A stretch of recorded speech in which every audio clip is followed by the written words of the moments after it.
Well, good morning, everybody, and welcome to Waking Up Cerberus. I'm Suzanne Sherman, and I have one of many hosts here this morning on the Cerberus Radio Network, where we defend liberty and freedom from the flames of tyranny. Jeff Johnson is manning the controls. Outstanding choice of music, if I must say, my dear friend. Greg Junkbond Carpenter is left his seat to go get his coffee. What a bunch of rank amateurs we are, huh? Well, anyway, we're going to have fun this morning. We got some cool stuff to cover. You can follow us on Facebook, facebook.com/Cerberus Radio Network. We have a fan page, CRN. My news page, Suzanne Sherman's The Wasatch Report, is up and running. We had the moment of clarity to make Jeff Johnson an admin because I, once again, and serving hard time in the Facebook correctional facility. This time for some comment I can't even attribute to myself that is about 8 or 9 years old.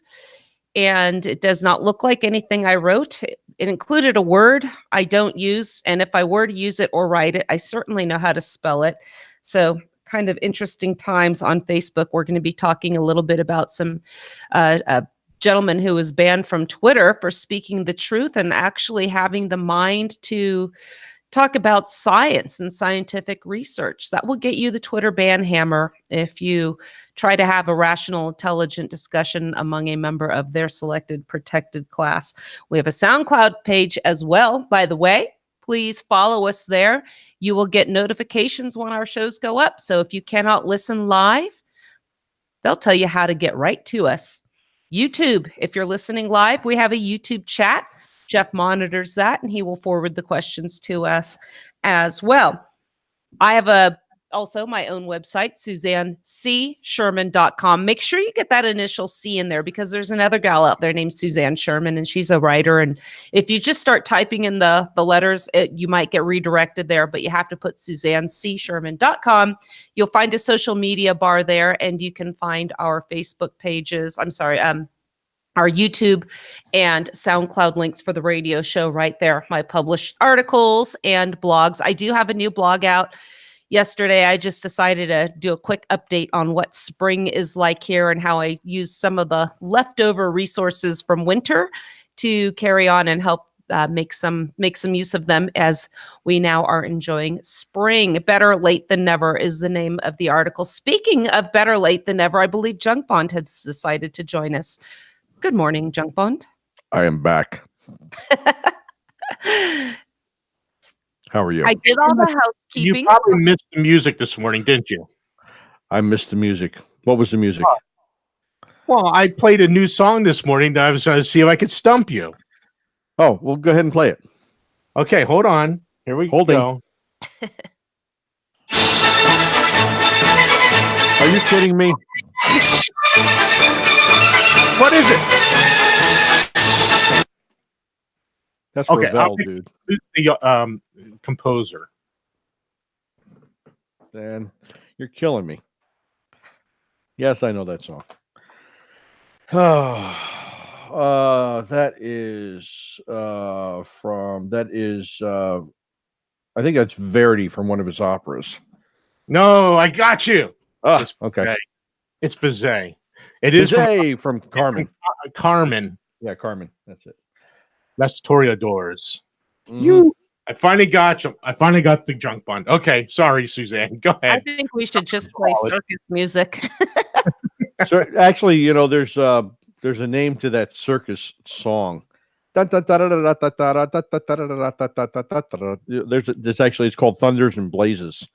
Jeff, if you could find that one day, that's a great That'd be a great name for a show. Maybe we should rebrand our network. The Thunders and Blazes. The clowns are on the air now. You're on Cerberus. We just all have to start wearing red little foamy balls on our nose. What do you mean start wearing? You know, I already have the shoes. I want you to know that. And I get compliments all the time. People love the red shoes. Oh, those shoes, they just go with your outfit. The big buttons and everything you have, Gregory, that looks so stellar. We never see pictures of that. My boss actually thought I was joking around one day. I came into work, He said, "What are you clowning around?" I said, "No, it's regular job." Ringmaster.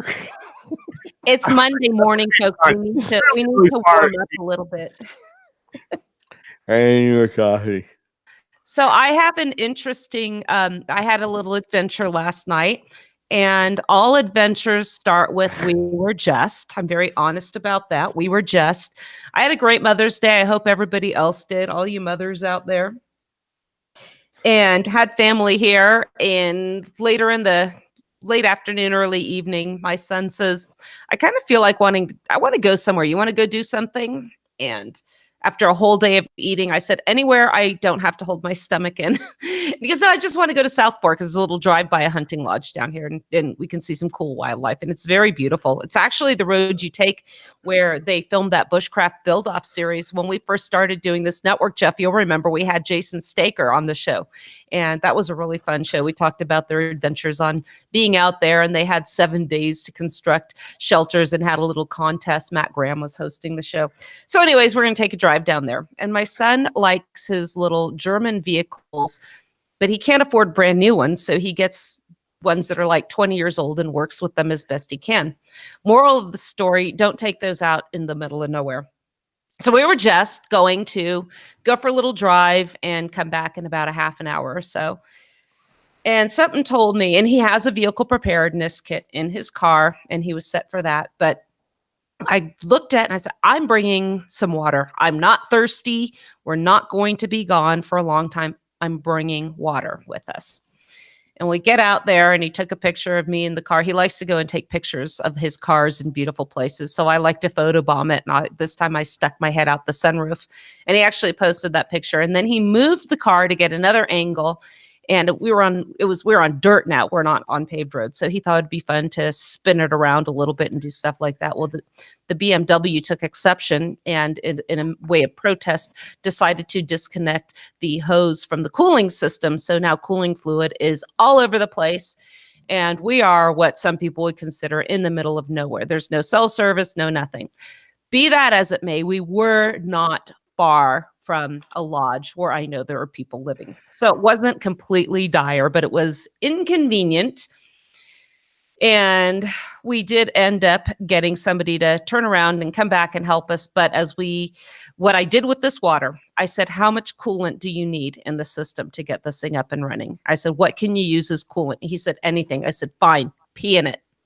I said, "Pee in it, and here's a bottle of water." He didn't pee in it, but we used my water. And then he goes, "Well, I can't start it up." And I said, "Well, I just used my water then for nothing." I said, "Start this up." We were able to get enough time to get us to the main road. And right there, again, I'm in the middle of nowhere. We see our neighbors. Their kids are teaching. One brother's teaching the other one to drive. And they gave us a ride home. And then my other son, we sent him a message on Facebook, and he was already on his way out to get us. We were just. So that was my little story. And I said, "We're not going to just hang out here all night because this place is crawling with mountain lions. We did have shelter. We did have water. We were going to be okay." But this served as a reminder because I have plans. There's an undisclosed location. It's a lake that's already 30 miles past the remote location where I've gone bull elk hunting. Trust me, I will have more, and people will know of our plans, and I will make sure we have everything we need to stay out there. So that was my little story, maybe a confession there, but it all turned out well. Yes, and like you said, you had shelter, you had your bag, you were relatively well prepared for this. Yes, I did not have my firearm on me. Again, there I wouldn't have needed it, but going out farther, if we were in that situation, I would definitely bring it with me. But it's just a quick reminder how things can happen that are completely unexpected. Again, we did have a vehicle preparedness kit. We had shelter. It wasn't very cold out. We would have been just fine. And Lord knows we'd had enough to eat to last us through the night. And I'm just going to say, I'm not trying to critique you, Suzanne. It is just a thought for other people. Here it comes. Well, had it been someone other than your neighbor that drove by, somebody that had less than good intent, your firearm would have come in handy at that point, because you are out in the middle of nowhere. You Yep, don't know absolutely. a kid driving by.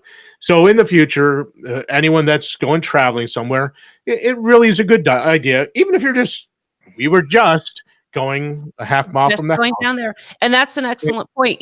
We had discussed on the show a gal that pulled over. She was an Uber driver at Parlay Summit between Salt Lake City and Park City. You wouldn't think that you would need this. She tried to assist somebody who made himself look like he was disabled, and he attacked her. And had she had her firearm, again, you don't need to help somebody that's on a main thoroughfare like that. Just call for help. But when I was riding horses, I said about riding helmets. A lot of people don't like to wear them.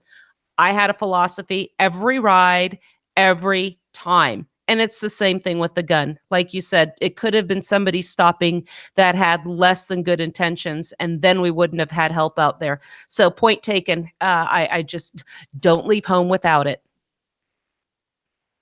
It's I just, can't blame you. I it's a can't blame you at tool. all. I mean, go ahead, Jeff. Go ahead. It's a tool. Go ahead. That's Go ahead, it. Mr. Producer. Go ahead.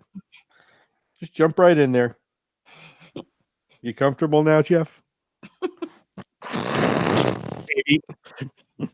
See, I can do this. I can tease him because we're friends, or at least as far as Not for much longer. Well, as long as the payments keep going to him, that we are. I think Jeff makes actually a very good point. You never know what's going to happen in any situation, and that's part of the randomness of life. Yeah, We don't know what's going to happen. You can walk around the corner and run into some deranged lunatic like a politician or something like that. You just have to, and I try to make light of it a little bit, but it could happen. We had right down here at my daughter's bus stop, the Lambers bus stop. She was in 6th grade, and all of a sudden, out of nowhere, this guy shows up and asks kids if they want to ride to school and everything. And she's on the phone immediately calling us. Of course, I head down there. I did bring a little firearm with me, just so you were, to make sure everybody knew I had a 30-06, so I could get him at a distance if I needed to, or take out his car if I needed to at a distance. But I mean, this is something that he had already driven off, but the kids, smart enough, took a picture of the license plate. Good. And they gave that to me. Yeah, and they gave that to me, and then I got the other parents, of the kids at the bus stop, and we all met with the police. We gave them the evidence we had. One of the kids got a picture of the driver. One got a picture of the driver. I mean, the license plate. It was perfect. The kids knew exactly what to do, and they stayed together in a group, and none of them broke off or anything like that. There's 5 of them there, and 2 of them are from one family. Amber's from here, and there's 2 others, separate houses down the road. Well, this is why it's so important to talk to your kids about safety in places like that. Again, we're just waiting for the school bus. There was a case out in California when we still lived out there. A young lady by the name of Sierra Lamar, I believe she was 15 years old. She was out in front of her home waiting for a bus, and she was never seen again. Her body was never found. We saw people searching for it for a year or 2 in our neighborhood, in the creek behind our house, all over the Morgan Hill, San Martin, Gilroy area. And it just goes to show you again, just never know. I don't know what the outcome of his case was. I think he was convicted. They never did find her, and they think he's one that tried to confront 2 women in the parking lots of the Safeways where I used to shop, one at Tennant Station of Morgan Hill and one on Dunn at 11 o'clock at night. He tried to enter their vehicles, and they believed that was him. And he actually lived in an RV park not far from where we lived, and he actually worked at the Safeway where we used to shop. So you never know. And yes, out here, even in the middle of nowhere, we were just going to take pictures, but Jeff's point is absolutely valid. Mm-hmm. You just don't know. Somebody with less good intentions could have seen us, and we would have been vulnerable. A knife in those circumstances. Yes, we had a nice knife with us, but you just never know. So even out here, if you have a firearm, have it with you every time. I've explained some of the issues I've had a few weeks ago. or last week it was, we did several shows. I was on several podcasts, The Gold Standard with Alan Mosley, Loving Liberty with Brian Hyde, to talk about my open carry incident. When you carry these firearms with you, sometimes you just think it's easier not to bring it because of the hassles you get when you carry them if you don't have a permit. You don't want to leave it in the car where you were. But again, going out in the wilderness like we were just for a drive down the road, you just never know. So I like to share the mistakes I made because I learned from them, and hopefully others will as well. Well, Yeah. Just changing gears and going, well, actually hitting the reverse a little bit, because you mentioned it, but we really never got into the discussion about your ban. And I shared a story this morning about a Dr. Blanchard who was banned from Twitter for expressing the medical scientific basis for the transgender dysphoria or the gender dysphoria. And Greg, you can kind of run with this. You actually know this gentleman. We'll try to have him on later, maybe next Monday or Tuesday as a guest, and we can talk about it more. But, Suzanne just got banned. We have people that are experts in fields being banned for not expressing the accepted opinion of the Marxists at this point. Well, quick reminder, Jordan Peterson, he was always an affable fellow, very well-mannered and well-spoken. Mhm. And all he said was, look, I will not disrespect you, but you do not have the control over me to demand I use a certain pronoun which you prefer when I address you. How does anybody rise to that standard and remind and know what everybody wants to be called? Some places are even making it a crime to call somebody by the wrong pronoun, probably after they tell you. But the point being, we have accepted terms in our language, and now people are making up their own words with which they want to be addressed. And all he said was, I shouldn't have to do that. Otherwise, I will treat you with all the respect that you have coming. Well, no, because they're getting more respect than they have coming to them. But he never said anything hateful about them, and they shut him down. They demonetized everything. We have people like Ron Paul, the one statesman we have in American politics, true gentleman, and they'll demonetize these people. So here we are, and we're seeing this on our endeavors on Facebook now. They have Junk Bond, I think you can elaborate on this. They have chose to now focus on family and pictures of cats and what you're having for dinner, and the news stories where we used to use Facebook, or I chose to use it to educate myself and others. Our friends aren't seeing these posts. So if you want to hear what we have to say, we want to thank our listeners who are trying to share our stuff, but it's just not getting out there. So people have to understand, you have to physically come to our page and look and find our follow-ups and find our show announcements, because you're not going to get it in your news feeds. That's right. The news feeds, the algorithms in the news feeds are pushing those further down the list. The dumbing down of information and the sharing of good feeling stuff. I think this is the new era of good feeling, and I don't use that term lightly because I believe it is a mockery of what's happening right now. But just to express the point a little further, Dr. Blanchard is a guy who was reported in the article that Jeff was talking about.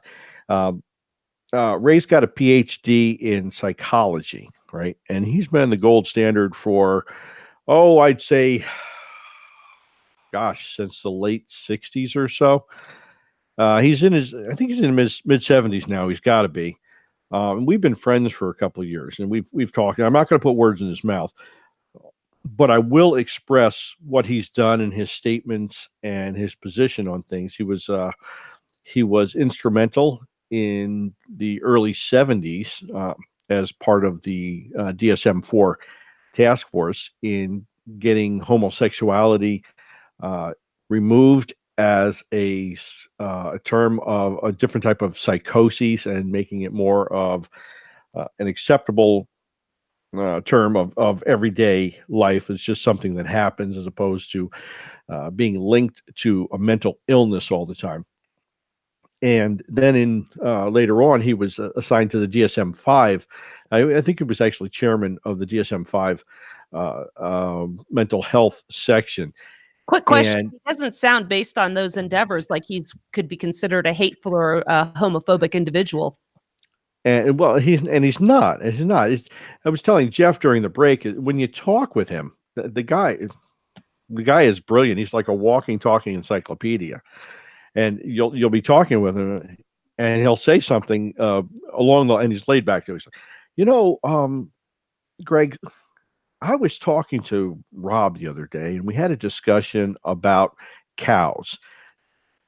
Now, Blanchard and Hersey in 2017 wrote that cows did such and such, and the empirical data that they collected was such and such, and the results of their research was such and such. And you're like, I did not know that. And he would have some type of quantifiable data linked to every statement that he made. He actually speaks in the scholarly way that people that go to graduate school learn to write, where you're referencing everything back to some type of research that was done that shows scientific proof that one thing happened or it didn't happen. The hypothesis, the null hypothesis, right? Did it happen? Didn't it happen? What were the conditions it was under? He talks like this. It's a part of who he is. So when he speaks, people in this community tend to listen to him quite a bit. Well, it turns out that it was the National Gay and Lesbian Task Force, I think, that came out and said that they're very concerned about Ray Blanchard's appointment, and Ken Zucker too, as a matter of fact. Dr. Zucker, another famous guy, mental health, based on sexuality issues. And they were very concerned about it. And why were they concerned about it? And I would give you 1,000 guesses, and you're not going to guess it, and that's okay, because what they wanted to include, Ray and Ken, Dr. Zucker and Dr. Blanchard, were not in favor of, and they did not believe that it was an actual condition. And that is what and it's been coming a long time, and I saw this train wreck coming a long time ago, but it's what we call transgender adults and gender variant children. Children, folks, get that word into your head. Children. We are making lifelong decisions and permanent changes in the physiology of children. Go ahead. And the mental health of these children too. Yes. You start lopping off body parts, and again, back to Dr. Blanchard, the discussion we were having one day, he pulled out about 5 or 6 sources showing that most children who go through and have this type of a surgery done where the parts are removed, most children, over 75%, tend to revert back to their natural, God-given and then what? Gender. You can't glue it back on. And then come the suicides. Yeah. That's when the number of suicides skyrockets. And so this is what he was talking about. This is the type of stuff he was talking about, that it's not good for children under 21 to be able to go through some type of sexual transition, because identifying with one sex or the other, or excuse me, let me not mix up the terms. Let me not conflate this, because this is extremely important in this community. Gender is a perception.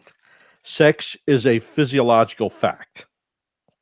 That's what the community at the National Gay and Lesbian Task Force are putting out there.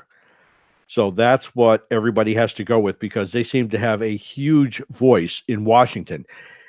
And it's interesting is they don't have a voice many other places outside of Washington, but it seems that Washington is driving legislation for the rest of the world. The only place they have a big voice is here and in Canada. Go figure. And I think I think in Cambridge, England, they have a satellite office, but that's image. That's just me trying to remember stuff. And for the people that demand equality, when we have such a small minority of individuals in the population with such a disproportional, I guess, influence in politics, particularly at the national, pardon my French, level, this is the absolute opposite of equality. But Mhm. it goes to show equality is just nothing but a term they use to lull the uninformed, the sheep, the easily led into their march for really what we call, I feel, is a Marxist ideology. And I've said before that the gay pride movement isn't about equal rights, it's about superiority in all aspects. I talked a few weeks ago about a Canadian legislation that said your religious rights have to yield to the LGBTQ. This is not equality. This is not mutual respect. This is not trying to peacefully coexist, by the way. This is one group using political clout to dominate another. Before the show, Greg and I, we and I were talking about this, and I'm going to kind of sum it up in a soundbite, and our friend Bob can use this if he wants to make a meme. We live in the age of feelings over facts. And what I was saying to Greg before the show is they demand you accept what they demand you accept in spite of the lack of scientific evidence. So when Dr. Blanchard quotes science, that must be banned because he's not accepting what they demand. The feeling over the facts. That's a good way of putting it. There is, so you're actually forced to support the non-substance argument. Let that sink in for a minute. You're forced to accept the argument that has no scientific basis to it whatsoever. But wait a minute. When we talk about climate change, we love science. And it's junk we love science. pseudoscience. Now stop that. Yeah. We talked about on The Spy Who Loves Liberty, we talked about the guys out in Colorado, right, at the collection station out there that have been doctoring the data for over a decade and a half. And that's not the only one. That's not the only one. Go home, go do some research on your own out there, folks. You're going to find more than one location doctoring data. Because they're getting paid good money because they got good papers that are getting them good notoriety. What's that, Jeff? Wasn't there some scientists in England that were doctoring the numbers too? Yeah. Yep, sure were. There's several. You can find lots of them. It's really quite amazing. I gotta admit, it's shocking. It's just shocking the number of locations that have been identified as falsifying data already. You know what I'm also seeing in this article, they mention, and before I got to that point of the article that Jeff had sent to us, I was thinking about this show before they even mentioned it. And that's a show on the Learning Channel called Jazz.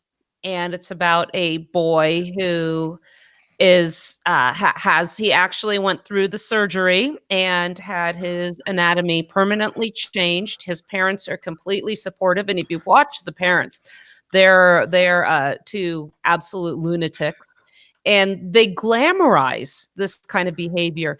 And what you see is these how can children possibly be confused by what gender there are? And I just see, as once I became a mom or just observing small children and their parents, they often adapt as their own the inclinations of their parents. So what I've seen, for instance, in parks, I had Labradors, and I would take them to the parks with my kids, and you'd see a parent wig out and go, "Oh, no, my kid's afraid of dogs."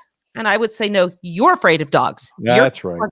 Your kid wants to pet my dog. So if you've got little Johnny who looks at a Barbie, oh goodness, Johnny's gender conformed. We better you gender confused. We better get him some hormone shots and really screw him up.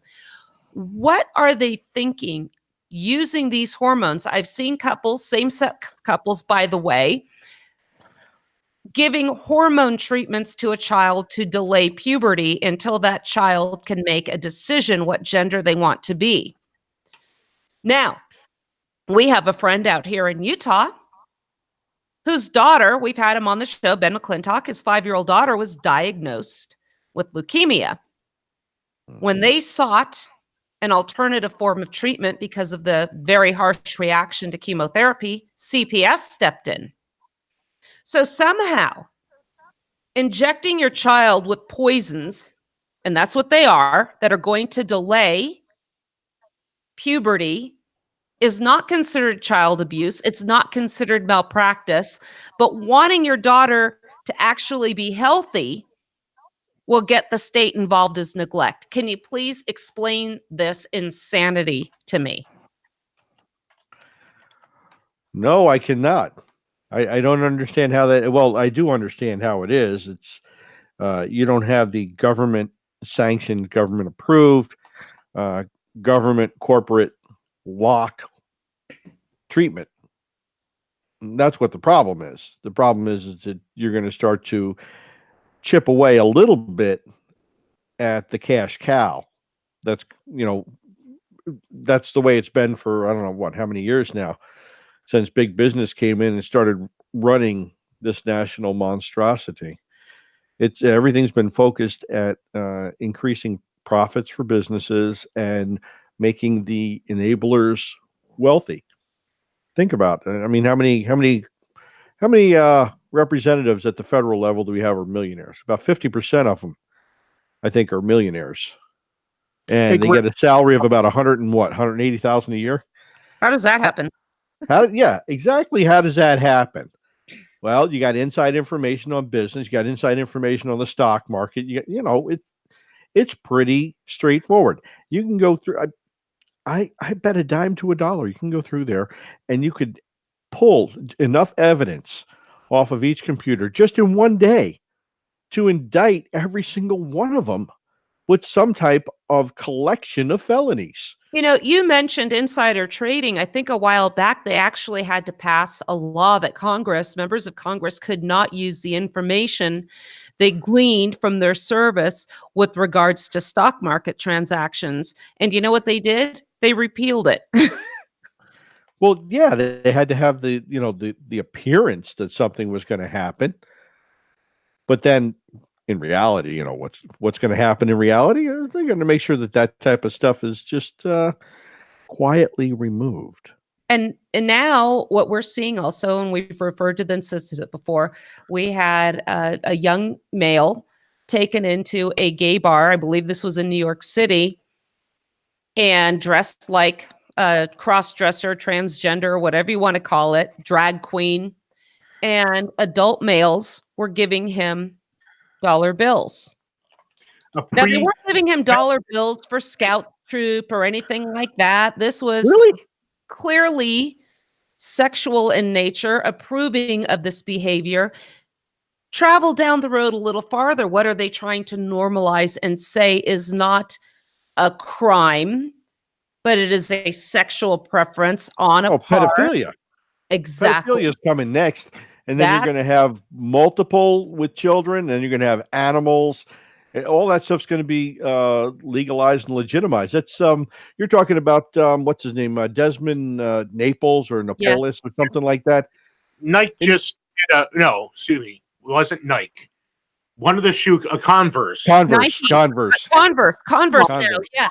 LGBT people, right? And they're using him as a spokesman or whatever you want to call it. Well, spokeschild. When we get the word right, it's a spokes trans variant genderized child.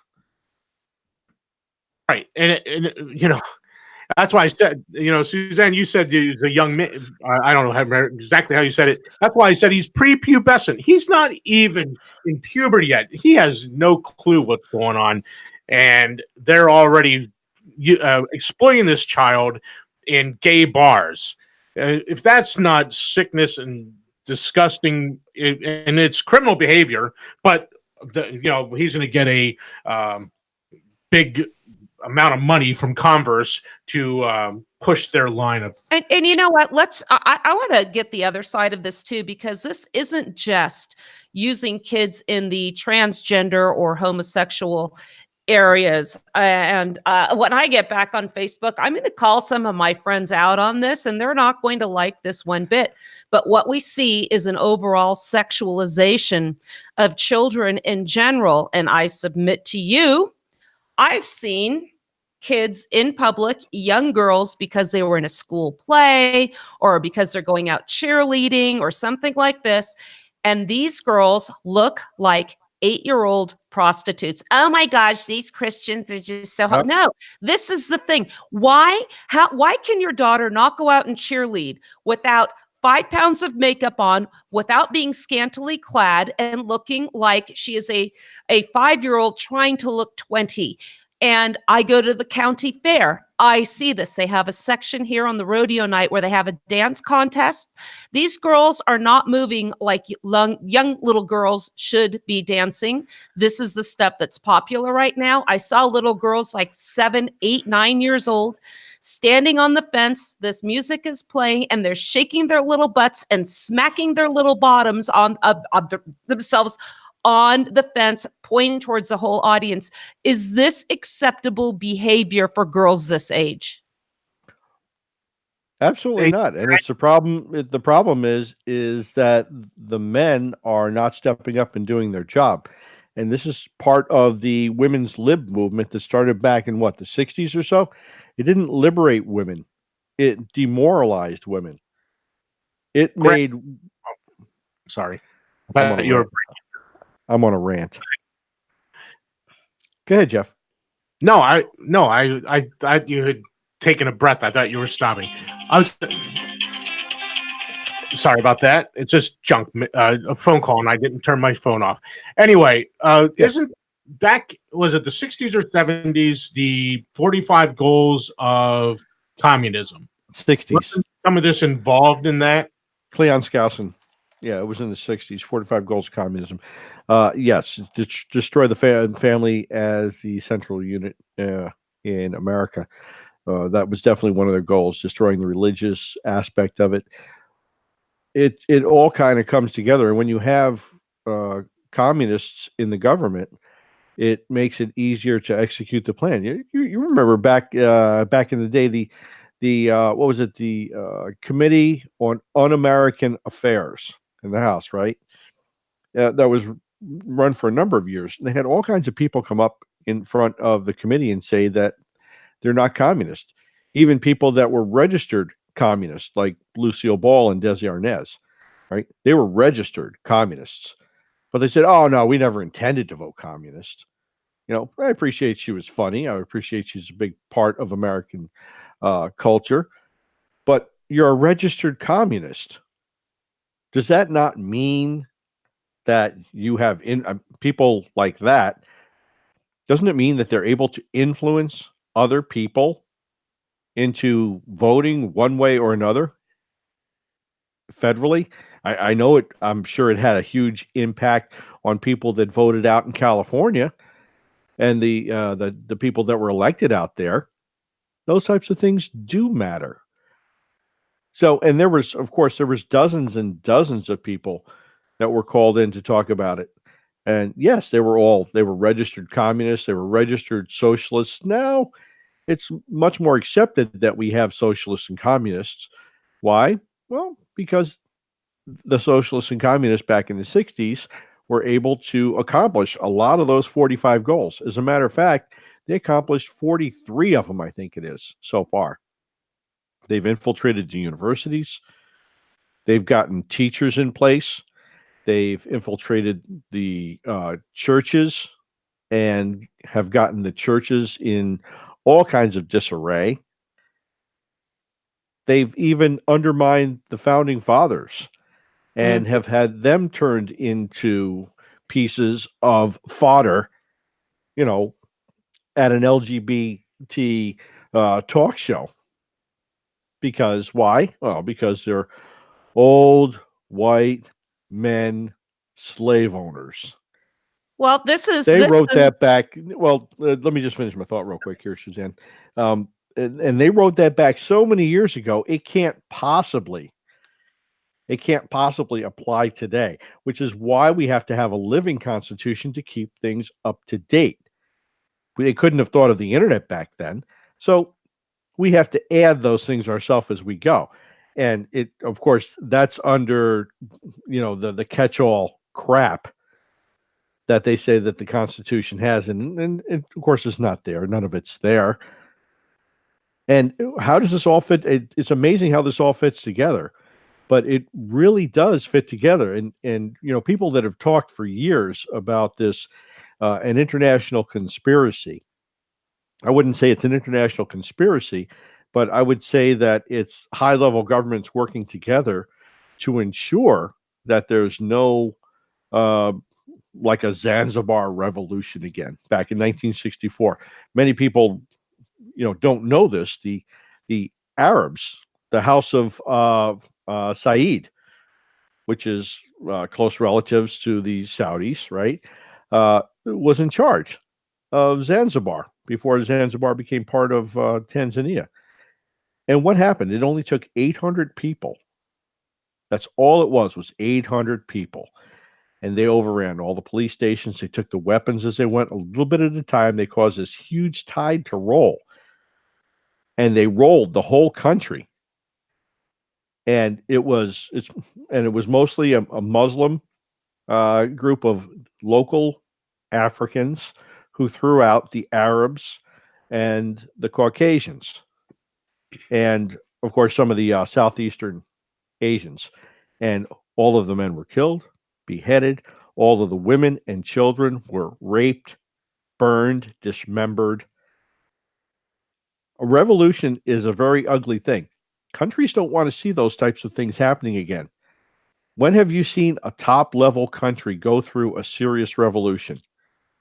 It hasn't happened because of international agreements and stabilization at the high level to maintain the nation state concept to support each other, despite what you might see in this arguing back and forth. All right. The US and Russia are freaking close buddies. I don't want to be the one to like bust your bubble and make you think that the Russians are something they're not. They are themselves. But you know what? We're good buddies with them. We share all of our space stuff with them. We've been going to space with them. We signed agreements with them time after time after time. For years, we gave them billions of dollars of aid. We're buddies with the Russians. We have the best enemy money could buy. Let it sink in. Just think about it for a minute, because where else did Russia, if they had such a broke economy and communism was so terrible and they had nothing, where the hell did they get all the money to build all the tanks? Where did they get all the money for all the weapons, all the soldiers to feed them? They didn't have it there. We gave it to them. The Brits gave it to them. All the manufacturing, all that other stuff, we gave them the technology. The T-54 tank, be damned if that didn't come straight from an American blueprint. We gave them everything they had like that. We built an enemy for ourselves to make it look like we have distress going on. You think the Russians are going to invade us? You think the Chinese are going to invade here? Come across the ocean like that? You got a lot of people? Yeah, they got a lot of people. They're going to send them over here? What the hell for? I think between the two of them, they have a sum total of 2 aircraft carriers. Let me read you a quote. James Madison: "If tyranny and oppression come to this land, it will be in the guise of fighting a foreign enemy." The founders prognosticated what we have right now. Yet what we see is the founders being dismissed by these scholarly individuals. I mentioned that in the article. I published it on my own website in its entirety. The shortened version with regards to the Revolutionary era, where it was published in the American Conservative, was Will the Founders Simply Be Remembered as Slaveholders? Mine is called Lies My National Park Told Me. Let me share with you an email that was forwarded to me by two gals from University of Wisconsin, Kathy Rex and Siobhan Watson. We talked about the founders now being disregarded as slave owners. We're talking about the revisionist history. I've been to law schools where I have heard Kevin Gutzman speak on the Constitution that was consented to via the ratification debates.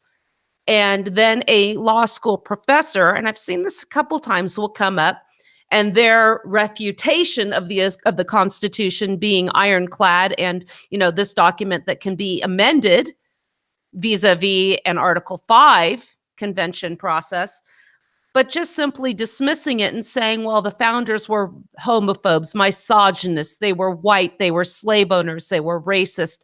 They couldn't have foreseen what we have now. We need to get beyond their vision and make this document, as you said, Greg, a living, breathing document to conform to today's standards. Well, there was a procedure set in place to do that very thing, but it was too cumbersome. So we just do it vis-a-vis the federal judiciary because that's what the people want.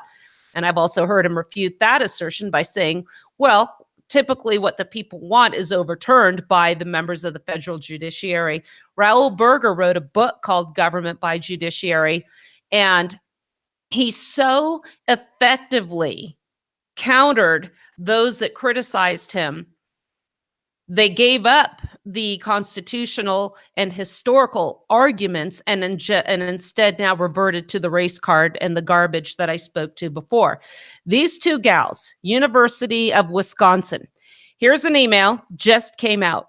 We are seeking scholarly essays for an edited book collection, which will explore the ways early American sites, monuments, homes, museums, settlements, forts, etc., before about 1830 are marketed to contemporary audience as authentic historical or heritage tourist experiences, while they often simultaneously ignore the complex racial dynamics that undergird their existence.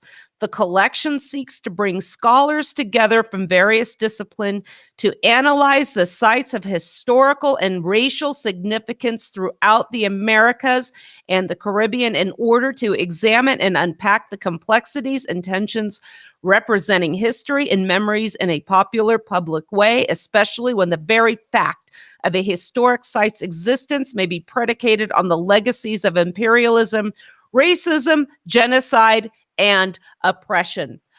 They already are doing this at these places. Please go to my website, SuzanneCSherman.com, read the very detailed description of my experience at numerous places of historic significance from the colonial, revolutionary, up through the war for American or Southern independence.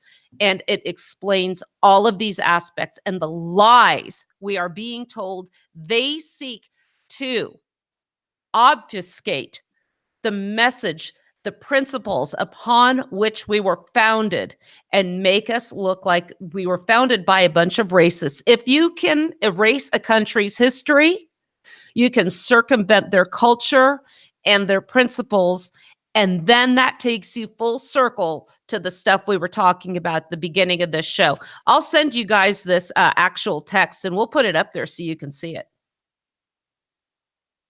Okay, well, I'll look for that. Yeah. Yeah, that'd be good.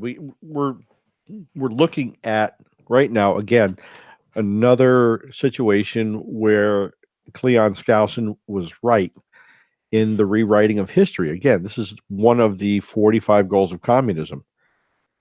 He didn't balk at sharing this information. He shared this information because he wanted us to be aware so we understood what was happening. Knowing what's happening is half the battle. mobilizing yourself to do something about it is the other half of the battle.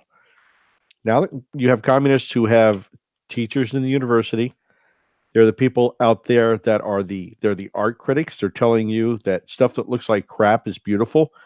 Why? So you can understand and experience the art. No, you know what? It's crap. And I don't have any problem. I get lots of raised eyebrows if I go into a museum and I look at something and like, well, what does that say to you? I said, well, it looks like a pile of dog stuff. Something very simple like that. Very I was clean. Too. a teenage girl, and I was at the And Young I get Monet, and Monet's beautiful. Yeah, I was right? as a teenage girl, I was at the De Young Museum in San Francisco. And as I'm walking along, looking at the artwork, this is at eye level to me. And then all of a sudden, in an art museum, is an up close picture. And this was a photograph Mhm. of two men engaged in a sexual act right there in my face. These are the people that say they are so concerned about keeping kids safe from gun violence. These are people that say they cannot stand the sight of a hat and they lose their mind, but they expose others willingly to this absolute debauchery. I was downtown in Salt Lake City with my boys, and we were waiting outside on a public street for a restaurant to open. Right there on a light post, not even at my eye level, but like my shoulder level. So this would be eye level for children. Was a flyer with a color, it was printed in color, of a fruit party where fruits were going to be used in certain ways in which didn't involve consuming them orally, let's just say. There was a picture of a gentleman squatting down with a banana, about to put a banana where I had no idea they could be stored. This was available for view of anybody and everybody, young and old, on a public street, and this is deemed acceptable. That's just sick. And so another aspect of what Cleon Skousen said was the removal of religion would be extremely important, right? The state would be your religion.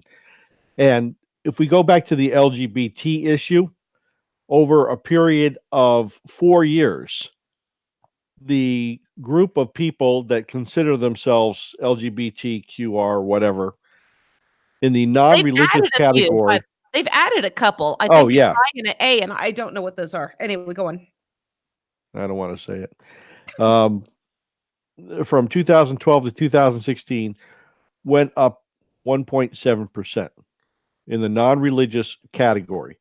Every other category of religiosity, what would be the word there? Religiousness. There we go.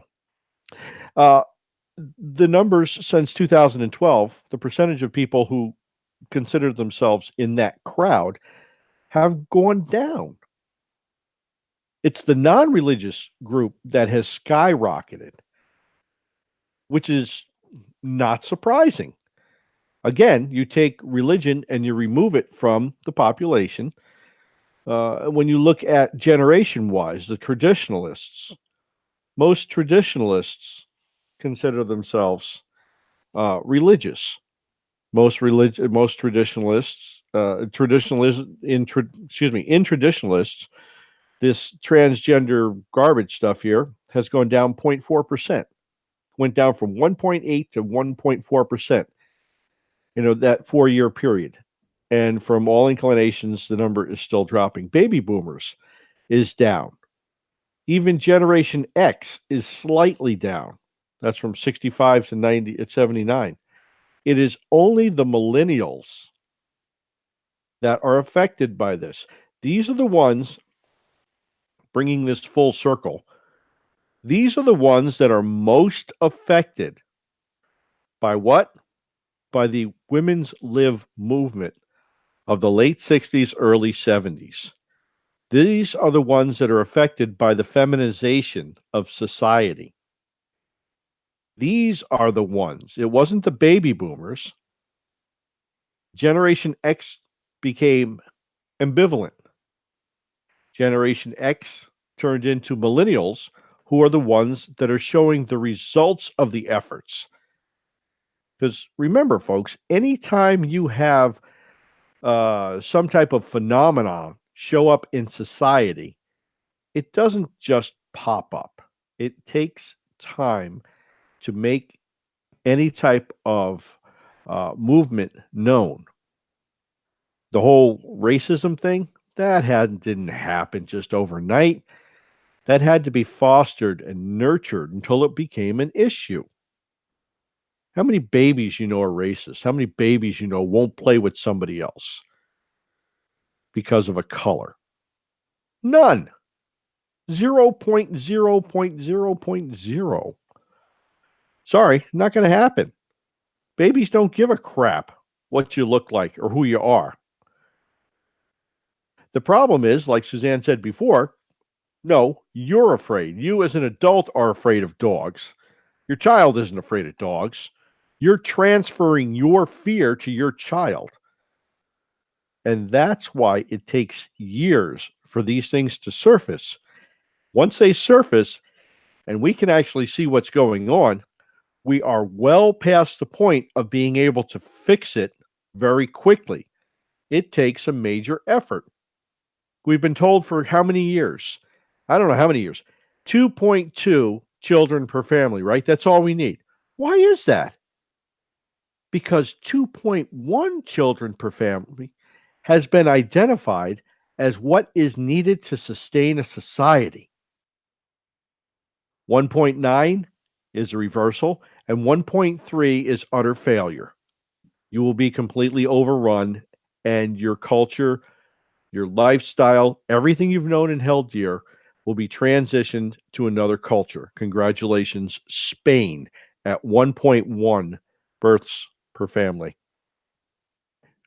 We are on that trend. Right now, the only reason we're at 2.1 is because of all of the illegals coming in. We're actually at 1.4, which is, forget it, pack it in. The only reason we reached 2.1 is because of all of the people coming from Mexico and Latin America. And that doesn't include the Muslims, who are having 8 kids per family. So you can see where the shift is going to go. You can see where the transition is going to be. And all this other argument and fighting about, oh, should I have my penis cut off, or should I have some breasts implanted or something? I don't know. I think that's going to be a moot point soon. You know, bringing this full circle, when we talk about, you mentioned the media dumbing everybody down. Look at the messages that they want to convey. A while back, a teenage boy was confronted by a leftist of the Native American persuasion. Rather than pushing this gentleman or making physical contact when his space was obviously invaded, he was obviously being harassed, he stood there politely and had the temerity to smirk. Are you saying you sat there and you watched the video of this actually happening? Meanwhile, like the rest of us who believed that, oh my gosh, Suzanne, how could you look at the evidence? We just had 2 gentlemen, one of the homosexual, one of the transgender persuasion, shoot up a public school in Colorado, or STEM school in Colorado. Months were spent castigating this young man from the Catholic school that was at a pro-life march in Washington, D.C.